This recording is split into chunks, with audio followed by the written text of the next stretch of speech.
I decided to do statistics in my world. My major is psychology, so that's why I decided to do it, but I decided to actually narrow it down to schizophrenia because I felt like there wasn't much research from what I knew about the illness, I felt like there wasn't enough research in it, but it appears I was wrong, or at least Miss Tammy tells me I'm wrong and says there's plenty of research in it. You just don't see it as much, and it's not something that people are generally aware of.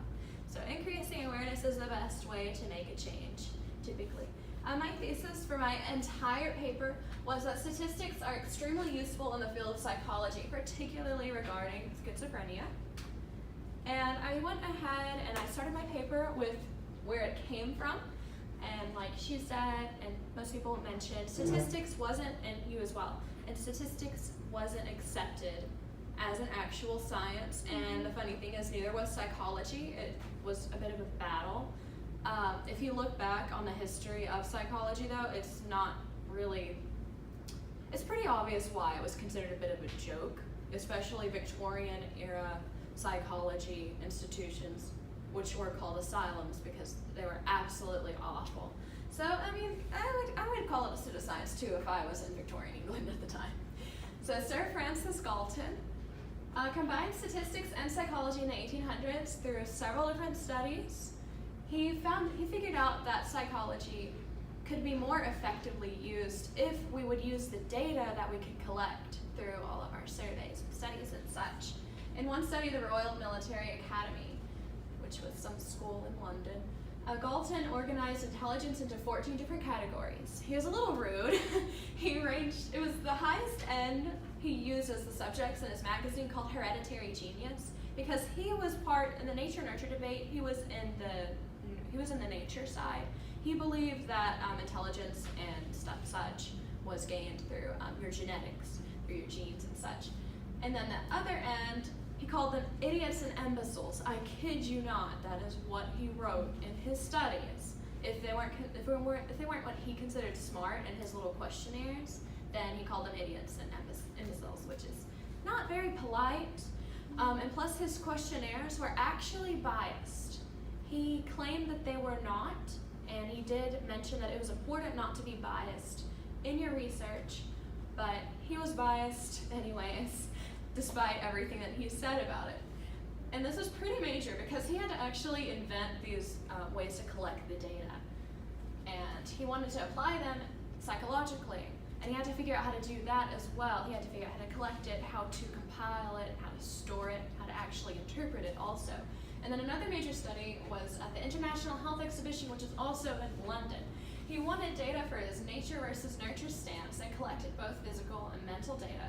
He ended up with over 115,000 individual measurements from all of his tests, which were on height, weight. I think he did some other physical things as well as intelligence.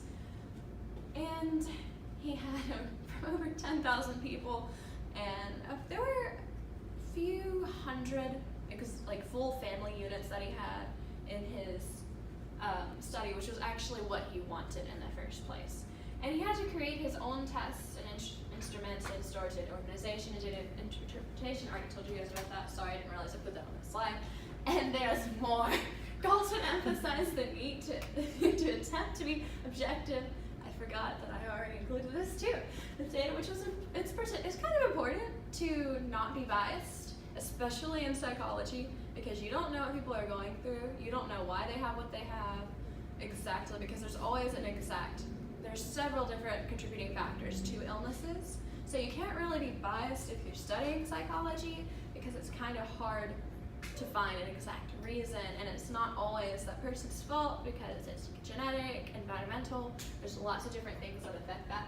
Anyway, Carl Pearson is a follower of Galton, and Galton. He insisted that it is important to quantify data instead of using the qualitative data. He understood, just like Galton did, the importance of objectivity in research, despite Galton not actually achieving objectivity. He did not practice what he preached, okay?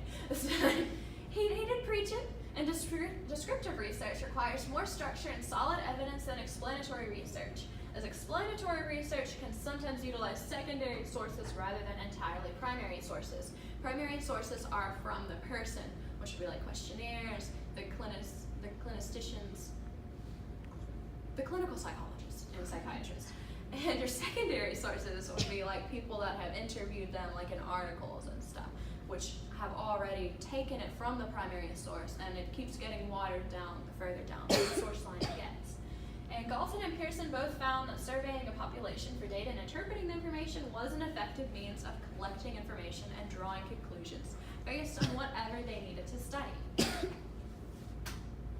Now, to move on to schizophrenia, this is actually a super rare disease, so I don't know if anybody's heard of it before, but schizophrenia was officially recognized as a mental illness by Dr. Emil Kraepelin, who is a German, I think he was a sociologist, he was also a sociologist. If you're taking sociology, you've seen his name and have answered questions about him before, but he also had quite an interest in psychology as well as sociology, which the two tend to cross paths a lot.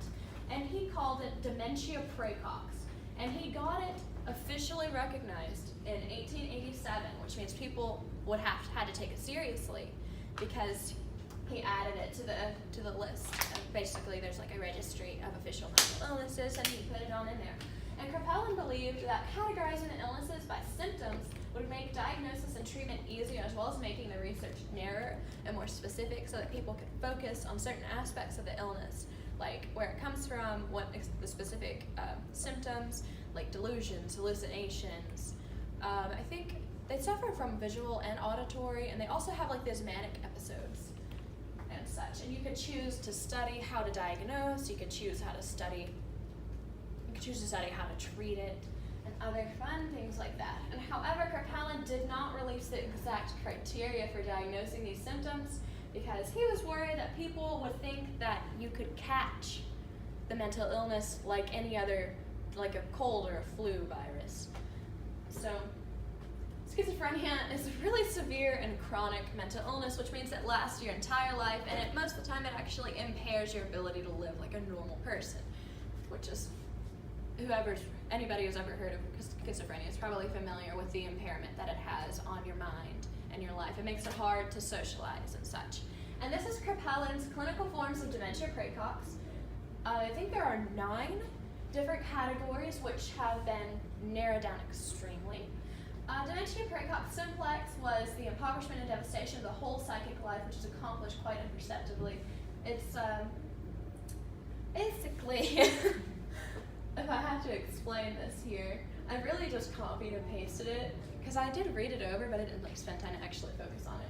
What it means is that it's not very obvious, but their brain is just they're not processing it like normal people would. They're gone, like they're far gone. I mean, there's still people and stuff, but they're not quite understanding what's going on around them. They may think that their reality isn't actually a reality, and it's hard to live with.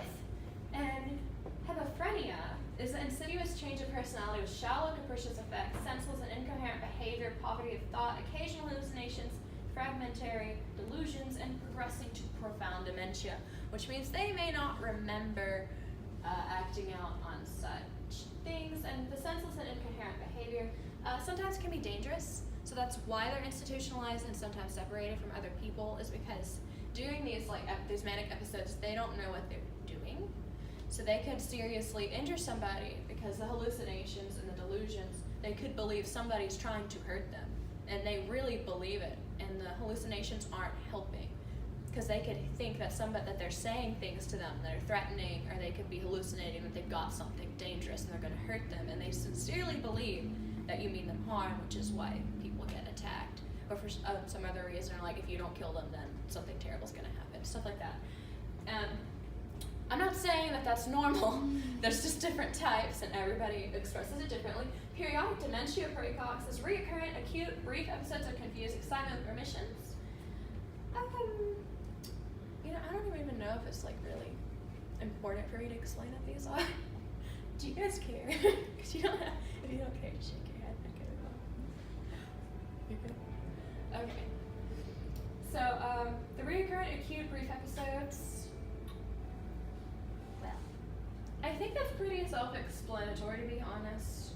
They just have these random manic episodes, and they just drop back. They probably have catatonia as well in this one, judging from the word remissions.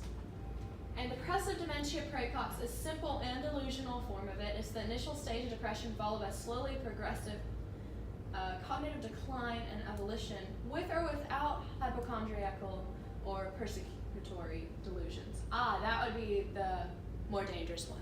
Excuse me. That would probably be the case where you would actually have to worry about them thinking you were out to kill them. So, sorry about that. I did not read ahead. See, she has 9. I'm sorry. Every time I think Emil, I'm like, oh, it's a she. No, Dr. Kraepelin was a guy. He had 9 different categories, and he was very specific with them, and that's why they were cut down to 3 different categories, is because of the similarities, like that mix-up that just happened. That's why. They're in 3 different categories now. And they actually pretty much did away with that. And then the circular dementia praecox is prodromal depression followed by gradual onset of auditory hallucinations, delusions, marked fluctuations of mood, and aimless impulsivity, which is kind of similar to bipolar disorder, but with a little bit of an extra, like the delusions and the hallucinations.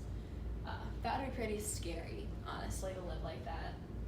And the agitated dementia praecox is acute onset perplexity or exaltation and multimodal hallucinations with fantastic delusions, which means they get auditory and visual hallucinations, and it's just sudden episodes. They're not always hallucinating, or they're not always in some crazy mood. Like, they may be like conscious of what's going on sometimes. Now, catatonia is a conjunction of peculiar excitement, catatonic stupor, which dominates the clinical picture in this form, but catatonic phenomena frequently occurs in otherwise wholly different presentations of dementia praecox. So this catatonia appears in almost all of the different categories, actually. So that's, I think I mentioned earlier, right? Sorry. And the paranoid dementia, there's a mild form and there's a severe form of this. The essential symptoms are delusions and hallucinations, and the severe form results in a peculiar disintegration of psychic life, which their ability to think and follow things isn't very great, involving especially emotional and volitional disorders. The mild form is a very slowly evolving paranoid or hallucinatory weak-mindedness, which makes it possible for the patient for a long time still to live as an apparently healthy individual. It helps them blend in better, which is a little bad, but it's okay, because eventually you'll notice something's not quite right, and they'll get treated, especially when the hallucinations start getting worse, and the delusions start getting worse. They eventually get checked, and the psychologist or psychiatrist figures out that's schizophrenia, and then they get them some help. And then schizophasia is confused speech dementia praecox.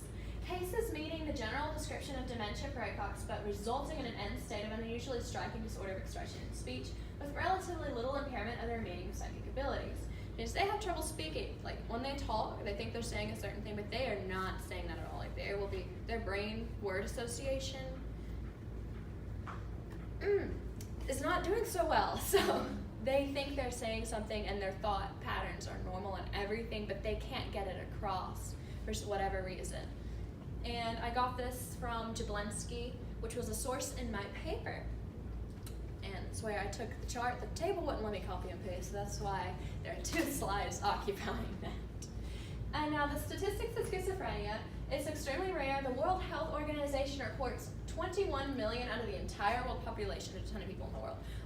And schizophrenia is more likely to happen to males than it is to females. There are 12 million perceived males and 9 million perceived females. I say perceived because I don't know if they check what gender they prefer.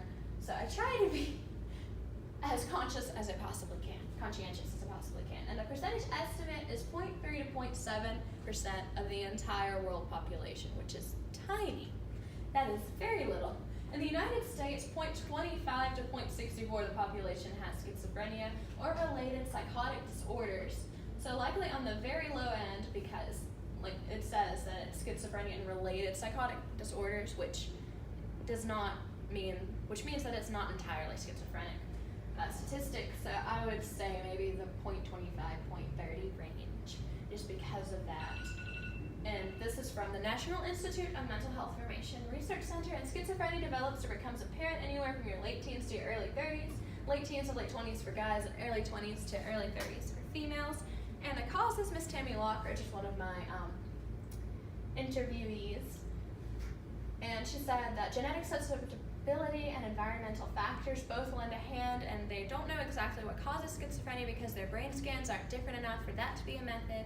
The hormones imbalances are different depending on what symptoms they have, and all mental illnesses pretty much have some hormonal disturbance, and that's why it's a mental illness essentially. That's exactly what makes it a mental illness. Just like a physical illness, but it's imperceptible because it's in your brain. It's a literal hormonal disorder that causes whatever mental illness you have. It is very real and very serious. Just because you can't see it doesn't mean it's not there. But they don't exactly know the exact cause of that, and that is all that I have for you today. I didn't know if she wanted my references or not, so I put that on there. Thank you guys.